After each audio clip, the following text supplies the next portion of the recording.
¿Qué tal, cinéfilos? Hoy les traigo un top 5 de las escenas o momentos que me traumatizaron desde niño.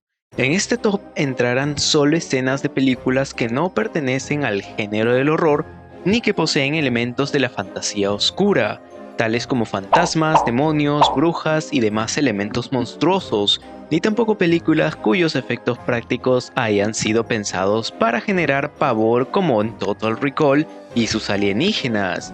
¡Comenzamos! Número 5. Doctor Octopus en la escena del hospital. Esta escena pertenece a una película de superhéroes llamada Spider-Man 2 del 2004, dirigida por el insólito director Sam Raimi. Aunque este ya había sido capaz de crear universos oscuros y bizarros, mezclando la acción y el horror de manera singular en películas como Darkman del 90 o las dos primeras entregas de Evil Dead, es en las películas de Spider-Man donde Sam Raimi agarraría de sorpresa a muchos niños. Siendo fiel a su estilo, dejó su marca en el cine de superhéroes a través de atmósferas pesadillescas e intensos jumpscares, lo bastante maquiavélicos como para hacer saltar a cualquier niño de su butaca. Los mismos que darían inicio a una etapa sombría en cuanto a representar personajes de Marvel. No es sorpresa que Hulk de Ang Lee tuviera ese mismo feeling un año después. Pero a pesar de todo eso, la escena que me persiguió por bastantes años es la del Dr. Octavius en el hospital, cuando le intentan mutilar sus brazos mecánicos. Esta escena, cinéfilos, quedó marcada en la historia del cine de superhéroes como el despertar del horror, ya que sin pertenecer al género, sin presentar extremo gore ni música de fondo de horror que acompañe, esta intensa escena nos muestra la masacre de todo el personal médico. Vemos cuerpos siendo arrojados por los aires, desgarrados o mutilados por las tenazas de los brazos mecánicos, arrastrados hacia la oscuridad para ser asesinados, todos mientras nos quedamos en silencio escuchando sus gritos y alaridos, viendo las miradas de horror en sus rostros. Decir que los brazos mecánicos del Doc Ock se nos revelan como una pesadilla lovecraftiana, con esos tentáculos moviéndose de aquí para allá, arrasando con cualquier forma de vida, es hacerle justicia. Otra vez, los impotentes e indefensos humanos, pese a que algunos pusieron resistencia, son masacrados por algo que desconocen, algo que no controlan.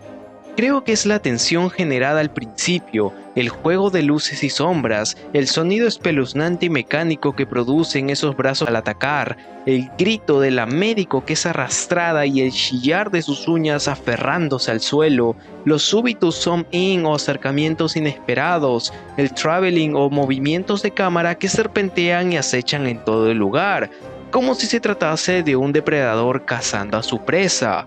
Incluso esa distorsión de cámara al final que nos posiciona en el punto de vista de los brazos mecánicos le da el toque. No lo sé, cinéfilos, pero con esta escena de 3 minutos Sam Raimi nos regala un masterclass de horror que, viéndola de adulto, aún me sigue espeluznando. Número 4. Return to Oz, la escena de los Wheelers. Nos encontramos con un clásico fantástico de los años 80, producida por Walt Disney Pictures y dirigida y escrita por Walter Murch. Esta es una secuela no oficial de la clásica obra de 1939 de la Metro-Goldwyn-Mayer. Adapta de igual forma las novelas tempranas del autor L. Frank Baum. Esta película es todo lo opuesto al risueño musical de Victor Fleming. Resulta incluso tan desprovista de luz que algunos críticos la han comparado con la siniestra y onírica historia de Mulholland Drive de David Lynch.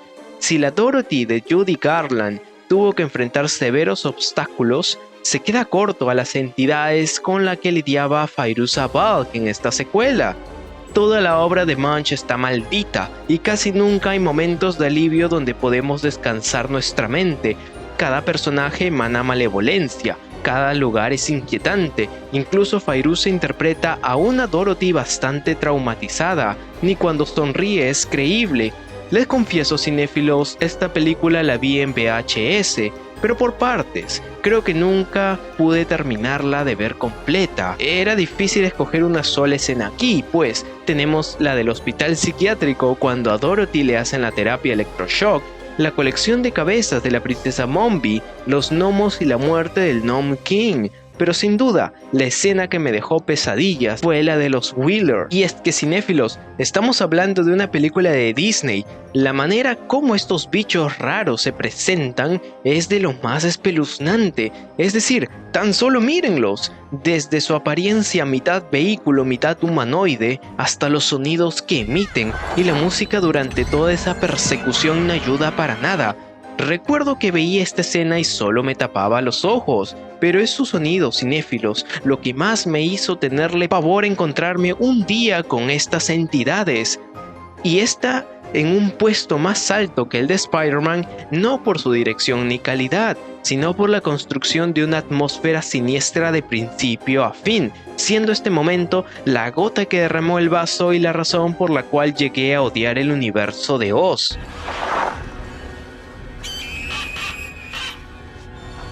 Número 3. ¿Quién engañó a Roger Rabbit? La muerte del juez Doom. Nos encontramos ante la fantasía de Robert Zemeckis, esta vez con una de sus joyas de finales de los años 80, con una película totalmente innovadora, combinando la animación con el live action y lo bastante relevante como para generar el renacimiento de la animación en la escena hollywoodense. De ahí que tengamos películas como Space Jam del 96 y Looney Tunes Back in Action del 2003.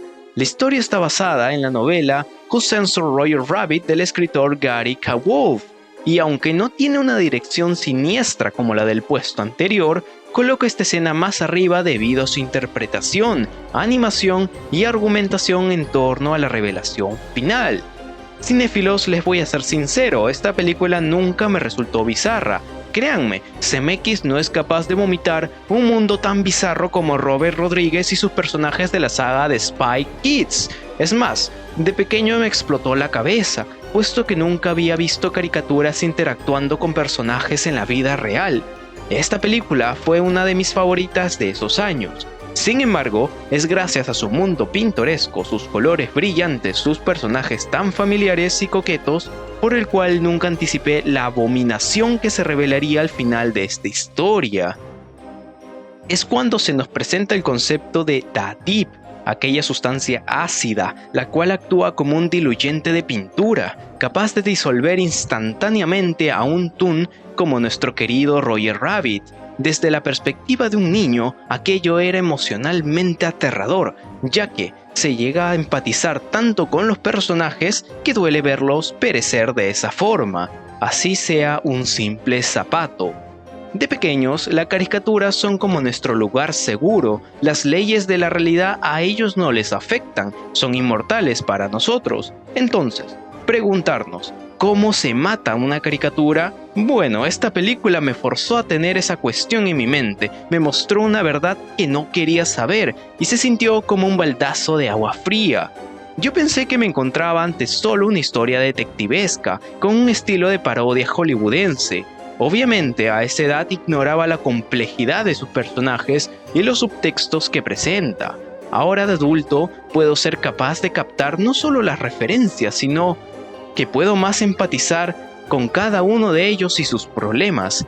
Bob Hoskins interpreta al detective melancólico alcohólico Eddie Valiant de manera magistral. A pesar de estar la mayor parte del tiempo interactuando con solo la voz de Charles Fleischer, es capaz de transmitir veracidad en cada una de sus escenas y acompañando de un espectacular Christopher Lloyd como el juez Doom.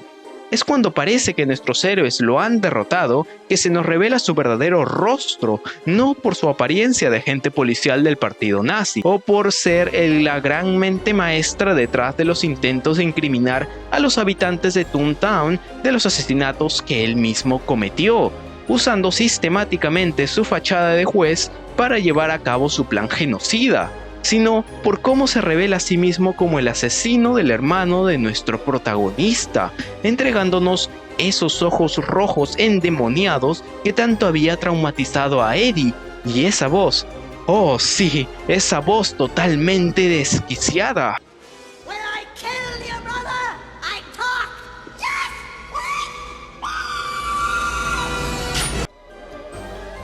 Pero claro, ahí no acaba la escena. Doom hace todo lo posible por aniquilar a nuestro detective persiguiéndolo con esos ojos desencajados y saltones, esa sonrisa maquiavélica de alguien que cree que lo tiene todo ganado, ignorando que solo se estaba dirigiendo a su fatal destino, morir bajo su propia arma. Ver a Christopher Lloyd derretirse lentamente mientras lanza unos alaridos desgarradores me perturbó tanto que de pequeño cambió toda mi forma de ver esta película. Ya no sonreía, ya no me reía, ni siquiera me movía, solo me quedé pasmado en mi asiento mientras mis ojos no podían despegarse de la televisión.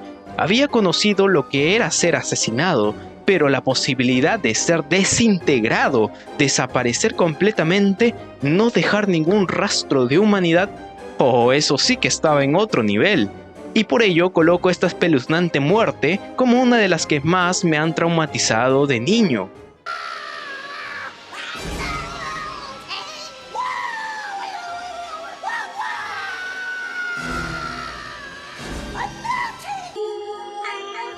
Número 2. Willy Wonka. Muchos cinéfilos catalogan a Willy Wonka y la fábrica de chocolate de Tim Burton como el ser más desquiciado y perverso de todos, en parte por la gran interpretación de nuestro tío Johnny Depp, pero otros colocan al clásico de Mel Stewart del 71 como el más terrorífico de todos. Bueno, cinéfilos, esto es una discusión bastante interesante. A pesar de que ambos nos arrojan a una pesadilla colorida, con música bastante animada y dulces por doquier, tenemos que percatarnos de una sutil diferencia. Mientras que la razón de ser del Willy Wonka de Johnny Depp es moral, los niños malos son castigados y los niños buenos son premiados, la de Gene Wilder es puramente nihilista y cínica. Si estás vivo es porque aún no has muerto. En ese sentido, las diferentes pruebas que el chocolatero coloca frente a los niños más débiles se vuelve un juego de supervivencia donde la tortura es más psicológica que física, como lo vemos más en la visión de Tim Burton, incluso con un Willy Wonka atormentado por una mala crianza. Sin duda, en el de Stewart no habita la redención, y el Wonka de Wilder se asemeja a un Jigsaw o hasta un Jason o Freddy Krueger, quien disfruta explotando la debilidad de cada niño, convirtiendo su fábrica de dulce en una metáfora de la codicia y el consumismo. Cinéfilos, con toda honestidad, esta película la vi después de la de Tim Burton del 2005. No sabía que existía una antes de esta, así que cuando la vi mi mente quedó en conflicto, pero más que en conflicto, me hizo adentrarme a los confines de un terror inesperado, uno que no podía descifrar con facilidad, ya que los monstruos no se encontraban ante mis ojos, sino en lo que me hacía sentir psicológicamente. La escena en particular a la que me estoy refiriendo es cuando Willy Wonka conduce a sus invitados en el bote por el túnel del terror. Es una de las pocas veces que al ver una película me sentí como estar frente a uno de mis miedos más grandes, los juegos mecánicos. Así es, cinéfilos, esas imágenes parpadeantes con un Willy Wonka tomando el control como siempre nos introducen a un infierno dentro de los infiernos. Yendo cada vez más rápido y a la deriva, realmente nos sentimos atrapados en un túnel del terror. Como dije, la razón por la que tengo miedo a las montañas rusas es porque yo no puedo tener el control de ello, ni de la velocidad, ni de la dirección. Y vemos cómo Wonka todo esto no le importa un comino, penetrando nuestra alma con su mirada fija, jugando con nuestra percepción del peligro mientras se va impregnando en la escena un rojo intenso y sanguinolento, con imágenes bizarras de insectos sobre cuerpos, gallinas decapitadas, dientes putrefactos, imágenes que rayan el body horror, mientras el bullicio de los invitados incrementa rogándole cada vez más a Wonka de que pare aquella pesadilla de ultratumba. No es sino hasta que se pone a cantar de la forma más enferma posible. Claro, la primera vez que lo vi me persiguió hasta en mis sueños, aquella melodía satánica cuyo horror habita más en las frases que decía. No se ve ni un punto de luz, por lo que el peligro debe estar aumentando. ¿Están brillando los fuegos del infierno? ¿La espantosa muerte está cortando el césped? Sí, el peligro debe ser cada vez mayor, porque los remeros siguen remando y ciertamente no muestran ningún signo de que están desacelerando. Mejor, cinéfilos, dejo la escena para que ustedes mismos lo vean. No earthly way of knowing which direction we are going. There's no knowing where we're rowing or which way the river's flowing. Is it raining? Is it snowing? Is a hurricane a-blowing? Not a speck of light is showing, so the danger must be growing. Are the fires of hell a-glowing? Is the grisly reaper mowing? Yes! The danger must be growing, for the rowers keep on rowing, and they're certainly not showing any signs that they are slowing! No es hasta que la banda australiana británica de drum and bass y rock electrónico Pendulum me hiciera disfrutar de este temón, con su mezcla Through the Loop.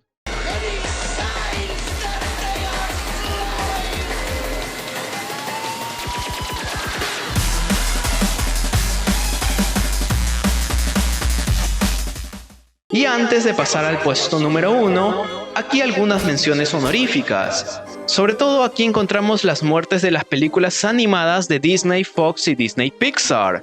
Tenemos a Anastasia de 1997, la primera película producida por Fox Animation Studios bajo el mando de Don Bluth y Gary Goldman, ex directores de animación de Disney. La muerte del villano principal Rasputin es una pesadilla total dentro de la animación para niños. Cuando Anastasia destruye la magia que mantiene vivo a Rasputin, son sus propios secuaces los que vienen a recoger su alma y le lanzan una maldición que hace que su piel se caiga y se convierta en un charco de líquido. Rasputin cae al suelo del dolor, se rasga la capa y revela que ahora no es más que un esqueleto. Mientras la maldición continúa, sus huesos se convierten en polvo mientras sus secuaces recogen su alma y se la devuelven al diablo.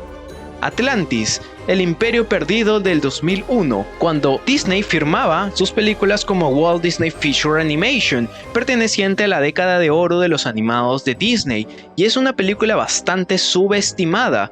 Tenemos la muerte de otro gran villano, el comandante Light Tiberius Rourke. Es arrogante, astuto y despiadado explotando las riquezas de Atlantis, pero comete un error al traicionar su propia lugarteniente, Helga. Pero luego se enfrenta a Milo, quien en un movimiento para escapar de sus manos le corta el brazo con un cristal de poder, haciendo que este se convierta en una especie de monstruo eléctrico. Cinéfilos, es el grito que lanza Rourke el que me puso la piel de gallina. Desesperadamente trata de matar a Milo, aún con ese aspecto monstruoso, pero muere a través de una hélice explotándose en 1000 pedazos. Los Increíbles del 2004, en colaboración de Walt Disney Pictures con Pixar Animation Studios, una joya de Pixar con una escena espeluznante por el significado que conlleva, no solo revelando al gran villano desquiciado que es Síndrome, sino toda la verdad detrás de las supuestas desapariciones de los superhéroes, con una construcción de escena que imbuye tensión por todos lados. Oh, Michael Giacchino, te debemos mucho. Y claro, una animación impecable con una escritura de guión que es capaz de jugar con los elementos que se nos presenta para crear distintos ambientes y emociones. Pero es esta la que súbitamente cambia el sentido de la aventura de Mr. Increíble y la que nos heló la sangre de pequeños. Aún escucho ese sonido de la pantalla al mostrar cada héroe caído hasta el punto de confirmarnos su objetivo más próximo.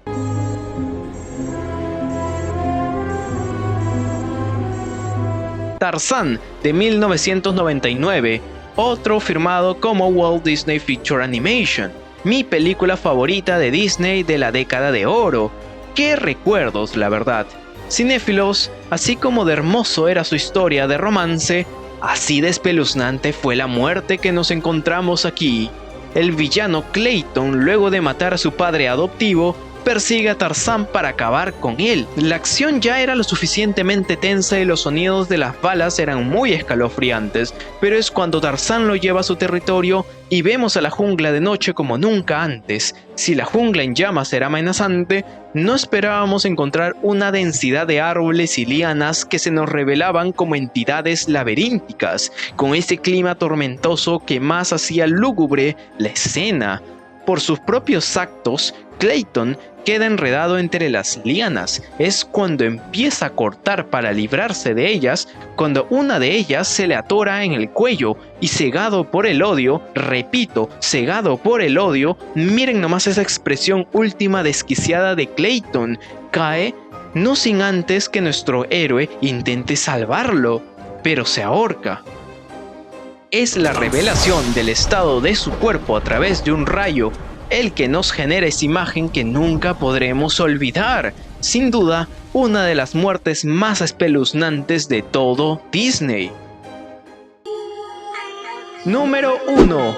La Pasión de Cristo, el rostro de Satanás. ¿Sorprendidos? Este drama épico y bíblico de Mel Gibson ocupa el primer lugar, siendo esta escena la que me traumatizó de niño e hizo que tenga pesadillas con el diablo hasta el día de hoy. Ok, exagero, pero para que entiendan el por qué debo ponerlos en contexto.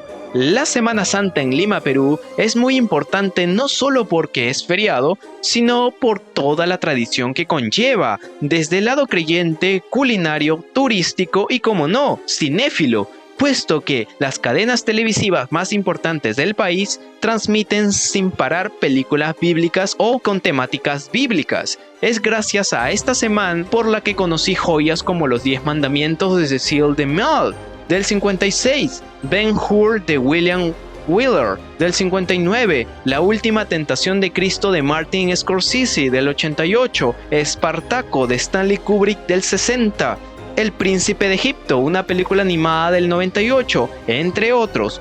Cinéfilos, estos días era de levantarse temprano y maratonear las películas bíblicas. Claramente estas películas no eran para niños, pero de igual forma nuestros padres nos ponían para verlas, y por masoquista que fuese, cada año esperaba con ansias que se estrenase La Pasión de Cristo en televisión, la cual había mucho hype alrededor. Lamentablemente era muy pequeño para ver esta peli al cine, empero siempre era la última película que pasaba en la televisión debido a su nivel de gore y crudeza.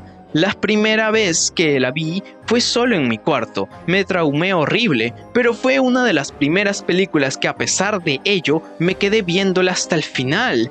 Pero sí había una sola escena, una espeluznante escena que tuve que cerrar mis ojos y taparme los oídos, es la que voy a contar a continuación.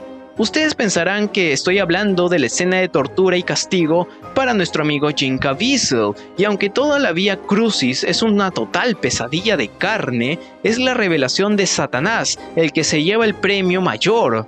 Desde que entramos en slow motion en la escena, notamos que algo no cuadra, que algo no está bien, y detrás de aquellos hombres desalmados aparece moviéndose de manera inhumana el diablo, el mal encarnado, y en su momento más débil de Jesús se revela su verdadero rostro, un anciano con cuerpo de infante cuyas arrugas solo refuerzan su carácter malevolente, una sonrisa tan negra pero tan maliciosa que no me la pude sacar de la mente por años. En sí, toda esta película, que ahora se considera una de horror porque perturba de principio a fin, está cargada de excelentes escenas donde el mal es el protagonista. Todo el calvario de remordimiento que vive Judas es una obra de arte espeluznante. Esos niños, los niños en esta película, dan miedo, dan pavor. Cómo se transforman y adaptan el rostro del demonio, y cómo el descenso a la locura que lo sufre Judas lo lleva hasta su suicidio. Es la verdadera cara de Satanás que habita en cada confín de esta película la que nos hace recordar que lo malo en este mundo siempre está presente, existe y habita entre nosotros. Es ese mismo rostro el que se posiciona como el primer lugar de las escenas que me traumatizaron de niño. Vaya que esta sí me costó admirar y enfrentar. Y cuéntame, cinéfilo, ¿Cuáles han sido las tuyas? Déjamelo saber en la caja de comentarios. Si te gustó, dale me gusta y comparte este video. Nos estaremos viendo muy pronto. ¡Hasta luego!